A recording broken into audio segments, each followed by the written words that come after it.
पिछली बार हमारे चुनाव में 1,18,000 की लीड थी, इस बार 1,25,000 से ऊपर की लीड देंगे। वो एग्जिट होने वाले हैं, इसलिए एग्जिट पोल पर सवाल खड़े कर रहे हैं। मेरठ लोकसभा सीट पर जीत की कहानी हमेशा से ही कैंट लिखता आया है। यदि किसी विधानसभा में कोई कमी रह जाती है, कहीं से बीजेपी हारती हुई चलती है, तो कैंट में आकर वो जीत में बदल जाती है। इस बार कैंट कितना मजबूत है, किस तरीके से बीजेपी की जीत की कहानी लिख रहा है, इसी पर हम बात कर लेते हैं कैंट विधायक है अमित अग्रवाल जी से। अमित जी, देखा है हमेशा ही कहते हैं ना कि भाई कैंट है तो बीजेपी वहां पर जीत लेगी। इस बार कैंट कितना बदला है? कैंट बदला नहीं है, कैंट और बढ़ गया है। कैंट बदलेगा तो कैंट जीत की ओर ही तो बढ़ेगा। पिछली बार हमारे चुनाव में 1,18,000 की लीड थी, इस बार 1,25,000 से ऊपर की लीड देंगे। अच्छा, ऐसे देंगे। लेकिन जिस तरीके से विपक्ष है और समाजवादी पार्टी के नेताओं की बात कर लो, उनका सीधा ये कहना है कि इस बार तो रिकॉर्ड तोड़ देंगे। बीजेपी का क्या मतलब है जीत का? नहीं, वो अपने हार का रिकॉर्ड तोड़ेंगे। उनकी हार और बढ़ जाएगी। अच्छा, वो रिकॉर्ड की बात तो ठीक कह रहे हैं, लेकिन हार के रिकॉर्ड की बात कह रहे हैं। तो देख लेना, कल आपने एग्जिट पोल आए सब, एग्जिट पोल में तो क्या आ रहा है सब, तो जो आ रहा है वही तो रिजल्ट में आना है। आप लोग जो करते हो, गांव-गांव जाते हो, गली गली जाते हो, गलियारे जाते हो, दुकान पे जाते हो, चौबारों पे जाते हो, जनता से पूछते हो, उसी को तो एग्जिट पोल कहते हैं। लेकिन वो तो एग्जिट पोल पर ही सवाल खड़े कर रहे हैं। अरे वो एग्जिट होने वाले हैं, इसलिए एग्जिट पोल पर सवाल खड़े कर रहे हैं। अच्छा, थोड़ा सा एक मुझे आंकड़ा समझाइए, थोड़ा सा एक दो चीज़, चूँकि आप जानकार हैं, बहुत बारीकी से, बहुत करीब से हैं, थोड़ा सा ये समझा दीजिए भाई, सबको ही पता लग जाए कि भाई आपका क्या दावा है कि जो बीजेपी जीत रही है। ये हम लोग जो है मैकेनिकल काम करते हैं जी। जितना हमने पिछली बार प्राप्त किया, उससे आगे और कैसे प्राप्त करेंगे? केवल शोर करने से, केवल रैली करने से, केवल टीवी पे केवल बोल देने से, या पक्ष विपक्ष को गाली देने से धरातल का काम नहीं होता है। ग्राउंड जीरो पर जैसे आप लोग मेहनत करते हैं, हम भी ग्राउंड जीरो पर काम करते हैं। ग्राउंड जीरो हमारा है बूथ। हम देखते हैं कि हमको उस बूथ पर पिछली बार कितना वोट मिला था, तो हमको किस किस बूथ पर कम वोट मिला था, तो हम उसकी ग्रेडिंग कर लेते हैं, उसको असेंडिंग और डिसेंडिंग में लगा लेते हैं, और जहाँ जहाँ कम मिला होता है अपने कार्यकर्ताओं को उसी पर मेहनत करने के लिए कहते हैं। और वही हमारी जीत का आंकड़ा है। ये आपके हाथ में रिपोर्ट है, ये क्या ये है ना सब जी, ये सब बूथ वाइज ही तो है। ये बूथ संख्या 70 एकदम 260 आ गई, एकदम 261 आ गई। यानी कि भाजपा ने जहाँ जहाँ जितना प्रतिशत प्राप्त किया वो क्रम के अनुसार है, ऊपर से नीचे की ओर है। तो फिर इतना आप इस चीज़ को मजबूत बताना है, फिर सपा वाले कैसे सवाल उठा रहे हैं? सपा वालों को तो ये काम करना आता ही नहीं है। सवाल तो इसलिए उठाएंगे ना, वो तो केवल ये है कि इधर गए उधर बैठ गए। उनको तो दो ही फैक्टर पर, एक ही फैक्टर पर नाच था ना, MY फैक्टर बोलते थे वो जी। और MY फैक्टर बदल गया। वो जो MY फैक्टर था वो मोदी योगी फैक्टर हो गया। अच्छा। M फॉर मोदी और Y फॉर योगी। अच्छा। MY फैक्टर हो गया वो। अब MY फैक्टर बीजेपी के पास है, बीजेपी का था। अच्छा, जैसे अमित अग्रवाल जी, एक चीज़ और आपने देखी होगी कि जैसे अरुण गोविल यहाँ पर आए थे, बाहरी हैं, तमाम उनका विरोध शुरू हो गया, कुछ लोग आपके भी थे कि जिन पर सवाल खड़े होने लगे थे, तमाम चीज़ें करी, लेकिन आपको लग रहा है कि सबको पार लगा के पार निकल जाएंगे आप? देखिए, इशू इस बात का नहीं है। MP का चुनाव कोई भी व्यक्ति पूरे हिंदुस्तान में कहीं भी लड़ सकता है। और आपको मैं याद दिलाऊं, मुफ्ती महबूबा के पिता सईद यहाँ से चुनाव लड़े थे, मुजफ्फरनगर से। कश्मीर से कोई जाके नहीं लड़ सकता, लेकिन वो कश्मीर से यहाँ के लड़ गए थे चुनाव। गृह राज्य मंत्री थे भारत के, उन्होंने चुनाव लड़ा था यहाँ से। तो MP का चुनाव कोई भी कहीं से भी लड़ सकता है। वही तो मेरठ है, हमेशा जिताता रहा है। शाहनवाज कौन सा यहाँ के थे? शाहनवाज भी बाहर के थे।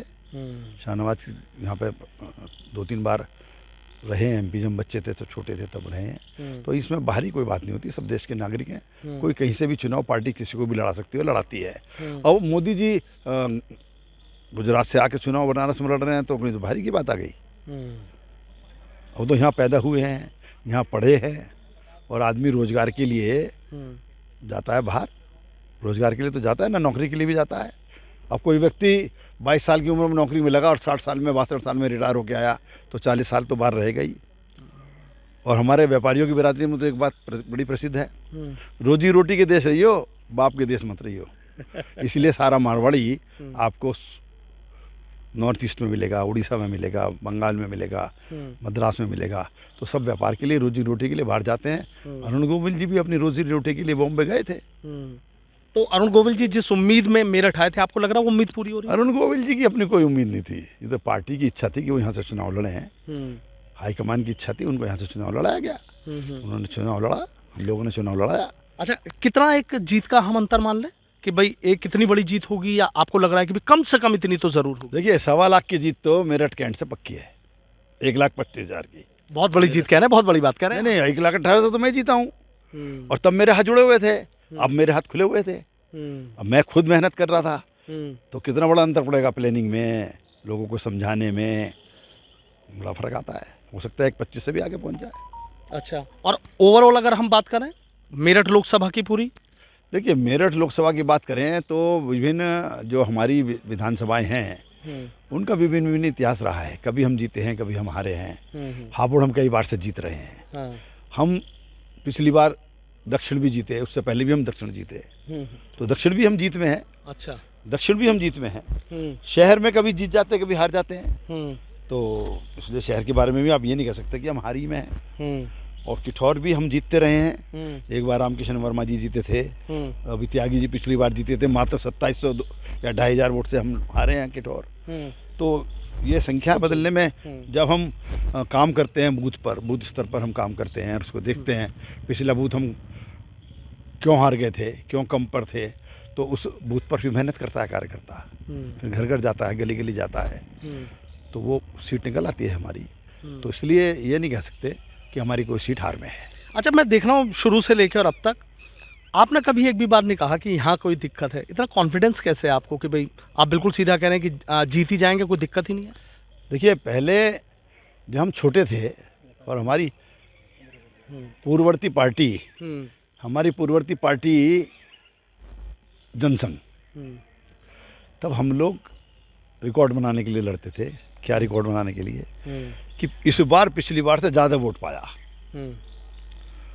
और हम बड़े हो गए, अब भारतीय जनता पार्टी हो गई, मोदी जी का, योगी जी का ज़माना आ गया, तो अब हम इस बात के लिए लड़ते हैं कि पिछली बार से इस बार लीड कितनी होगी। अब लीड के लिए लड़ते हैं हम। ये अंतर है हमारे इतिहास का, हमारे सफ़र का अंतर है ये। अच्छा, लेकिन समाजवादी पार्टी के लोगों को कुछ कहना चाहोगे? उनका कहना कि भाई हमने तो ऐसी घेराबंदी कर दी, तो सीधा कह रहे हैं बीजेपी के लोग हमें चुनाव लड़ा रहे थे जो नाराज़ थे। ऐसा है, बीजेपी का कोई व्यक्ति जाकर चुनाव लड़ा ले, उसके चुनाव लड़ाने से भी सपा और आलू, हालांकि ऐसी कोई बात है नहीं कि बीजेपी किसी व्यक्ति ने चुनाव लड़ाया होगा। ये तो तालाब में पत्थर फेंकने वाली बात है कि लहर तो उठेगी ही। अगर कोई ऐसी संभावना उनको लगती भी हो तो भी संगठन में शक्ति है। संघे शक्ति कलयुगे, संघ में जो शक्ति है उसके आगे वो सब बातें बेमानी और फीकी हैं। संगठन के तौर पर हम लोग काम करते हैं और संगठन के बल पर ही हम लोग जीतते हैं। जो एग्जिट पोल है आप मानते हैं कि यही होगा? एग्जिट पोल को मानता हूँ, और निश्चित रूप से केवल 2 लोगों ने 401 दिखाया है, बाकी ने 385 383 दिखाई है, लेकिन वो सब फेल होगी और ये 400 पार होगा ही, 400 पार होगा ही। अच्छा, जिस बीजेपी के नेता से बात कर रहा हूँ वो एक ही बात कर रहा है, 400 पार। मतलब ऐसा क्या आपको, मतलब माहौल किसी और का नहीं है? अखिलेश ने भी पूरी ताकत लगाई, राहुल ने भी पूरी, उधर साउथ में भी आपने देखा तमाम। हमने देख साउथ में हम जीत के कितने बड़े तरीके से आ रहे हैं। माननीय मोदी जी ने कहा था ना कि साउथ के परिणाम चौंकाने वाले होंगे, तो वास्तव में देखिए ना, अब तमिलनाडु से हम लोग कितना बढ़ के आ रहे हैं, उड़ीसा में हम कितना बढ़ के आ रहे हैं, अरुणाचल में तो सरकार बन के सारी की सारी सीट हमारी तो आ गई। कहाँ नॉर्थ ईस्ट में जनसंघ को कोई जानता था क्या? कोई पूछता था क्या? अच्छा, ये बदलाव क्यों हुआ? क्या लगती है इस बदलाव? हमारे सबका साथ सबका विकास की बात करी मोदी जी ने, सबका विश्वास जीता मोदी जी ने। और जहाँ कहते हैं कि ये हिंदूवादी पार्टी है, अरुणाचल में, नॉर्थ ईस्ट में सब क्रिश्चियंस, साउथ में केरला में क्रिश्चियंस, वहाँ भी हमारा खाता खुल रहा है। तो हमने सबका काम किया है, सबका विकास किया है। जो मुस्लिम भाई अभी भी इस बात को नहीं मान रहे हैं और वो पूर्ववर्ती MY फैक्टर पर जाते हैं, वो भी एक दिन उनकी भी समझ में आने वाला है कि ये मोदी क्या चीज़ है। मतलब मुस्लिमों की वोट मिली है इस बार? निश्चित रूप से मिली हैं हमको, मुस्लिम महिलाओं की वोट तो मिली हैं। अरे भाई, हम 80 करोड़ लोगों को मोदी जी, योगी जी फ्री राशन दे रहे हैं और मकान बना के दिए हैं, उनको उज्ज्वला गैस दी है, 3 तलाक से महिलाओं को मुक्ति दिलाई है। और पुरुष के, महिलाओं का विषय नहीं है, ये पुरुष का भी विषय है। एक दाढ़ी वाले मुल्ला जी के, बड़े मियाँ के बेटी अगर एक बच्चा हाथ में लिए, एक बच्चा गोद में लिए, एक बच्चा पेट में लिए घर वापस आएगी, तो उसको अच्छा लगेगा क्या? उसके भाई को अच्छा लगेगा क्या? अपने परिवार छोड़ के बहन के परिवार को कैसे पालेगा वो? आज के ज़माने में जहाँ इतनी स्पर्धा प्रतिस्पर्धा है और प्रगति का ज़माना है, हर आदमी अपने बच्चों को पढ़ाना चाहता है, तो अपने बच्चों को छोड़ के बहन के बच्चों पर ध्यान देगा क्या? तो कोई नहीं चाहता कि मेरी बहन बेटी परेशान हो, सब अपनी बहन बेटी को खुश देखना चाहते हैं। तो मोदी ने वही किया है। लेकिन आपने तो कांग्रेस और सपा की टेंशन बढ़ा दी है कि भी मुस्लिम महिलाओं की वोट आपने ले ली है। निश्चित रूप से मिलेगी हमको, अब देखना परिणाम चौंकाने वाले होंगे। हम्म, तभी तो 400 पार आ रहा है। अच्छा, ये तो मेरठ की बात हो गई, मतलब आपको बिल्कुल है कि अरुण गोविल जीतेंगे अच्छी मार्जिन? निश्चित रूप से बड़े अच्छे मार्जिन से 1 लाख ऊपर से जीतेंगे। अच्छा, 1 लाख ऊपर से जीतेंगे। अच्छा, एक चीज़ और बता दीजिए, तो मेरठ की बात रह गई, पश्चिम उत्तर प्रदेश की बात कर लो, यूपी में भी आप कई जगह गए थे, वहाँ की क्या स्थिति आपको लग रही है जो 400 की बात कर रहे हैं? सब जगह एक सी बात है, 400 की बात क्या है। यूपी में अभी एग्जिट पोल ने 67 दिखा दिया, 68 दिखा दिया, कहीं 73 भी दिखा दिया। आप देखिएगा कि राहुल गांधी भी हारने वाले हैं रायबरेली से। और अखिलेश यादव कन्नौज से? अखिलेश यादव कन्नौज में भी स्थिति उनकी जो है ऐसी मजबूत नहीं है। अब वाई फैक्टर मैंने कहा ना, योगी के नाम से हमारे पास है वाई फैक्टर, MY फैक्टर हमारे पास है। अच्छा, MY फैक्टर की काट आपके योगी मोदी फैक्टर से हो रही है। मोदी योगी हो गए, अब उन्हें भूल जाना चाहिए। कोई नसीहत देना चाहेंगे जोड़ी को? नहीं, नसीहत क्या देनी है, ये तो पहले भी इसका इस्तेमाल कर चुके, दो लड़कों की जोड़ी। अब ये 2 बैलों की जोड़ी जैसे फेल हो गई ना, ख़त्म हो गई। ऐसे 2 बैलों की जोड़ी जो कांग्रेस का पहले चुनाव होता था, ये 2 बैलों की जोड़ी है अब। 400 पार वाली बात हो रही हो? निश्चित 400 पार, आप देख लीजिएगा, आप ही रिपोर्टिंग करोगे कि 400 पार हो गई, आप ही रिपोर्टिंग करोगे। अच्छा, और जैसे पश्चिम उत्तर प्रदेश में कह रहे थे कि शुरू में कि भी पहले चरण का चुनाव हुआ, हवा बदल लिया, दूसरा हुआ तो और एक माहौल बनाया गया कि स्थिति बहुत खराब है, इस बार तो बीजेपी की तमाम जो गठबंधन है वो मजबूत है। कौन लोग थे इसके पीछे? देखिए, हम लोग हैं उत्तर प्रदेश के पश्चिम में, और जब पछवा चलती है तो पेड़ पौधे सूखते चले जाते हैं, आदमी भी सूख जाते हैं। तो ये विपक्ष के लोग, पछवा चली तो सूख गए, पछवा पूरब पश्चिम से पूरब को हवा चली तो सब सूख गए ये लोग। अमित अग्रवाल जी, कभी अंदर से ये था जब तक एग्जिट पोल नहीं आए थे कि कोई दिक्कत हो सकती है कुछ ऐसे? कभी नहीं। मैं आपको एक अपना एक्सपीरियंस सुनाता हूँ जी।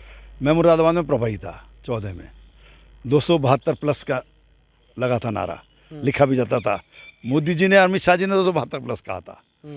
मैं उस रात को यहाँ आया था, रात को लौटा तो 2 बजे जाके देखा तो वो उसके अंदर कुछ गड़बड़ थी, जो बैकड्रॉप लगा था, तो उसको मुझे उतरवाना पड़ा। उसमें कुछ फेस मिल नहीं रहे थे ठीक, तो उसको ठीक कराने के लिए मैंने उतरवाया, तो वो दोबारा रीप्रिंट होने गया 2 बजे रात को। अच्छा। तो मैंने कहा मैं दोबारा प्रिंट कर रहा था, उसमें 300 प्लस लिख दे। अच्छा। उसने कहा देख लो जी। अरे मैंने कहा ब्रह्म मुहूर्त में कह रहा हूँ, 4 बजे तू लिख दे। और 6 बजे प्रिंट होके आया, 9 बजे तक वो लगा। और उसके बाद प्रभारी जी थी माथुर जी, वो माथुर जी आए, उन्होंने देखा भाई क्या कर दिया, 300 प्लस। अजी हमने कहा ब्रह्म मुहूर्त में हो गया। अच्छा। कितनी आई थी? 303 आई थी। तो ना तो मोदी जी ने कही थी, ना वो योगी जी ने कही थी, और ना अमित शाह जी ने कही थी। ये एक जनता के दिल की आवाज़ है, जो हम जाएं और उस आवाज़ को सुने। जो जनता के दिल की आवाज़ अपने कानों में ले जाता है, अपने मन में ले जाता है, अपने मस्तिष्क में ले जाता है, वो सुनता है, वो सफल होता है। जो नहीं सुनता है वो ऐसी 2 लड़कों की जोड़ी, 2 बैलों की जोड़ी के तरह से टक्कर मारता फिरता है। नतीजे चौंकाने वाले हैं। नतीजे चौंकाने वाले, नतीजे तो आ गए, आप लोगों ने नतीजे दे दिए, एग्जिट पोल पे नतीजे दिए। अगर ये एग्जिट पोल पे सवाल उठा रहे हैं तो क्या कहना चाहेंगे? ये तो हर चीज़ पे सवाल उठाने, कल को अपने एग्जिस्टेंस पे भी सवाल उठाएंगे ये लोग। ये अपने एग्जिस्टेंस पे भी सवाल उठाएंगे।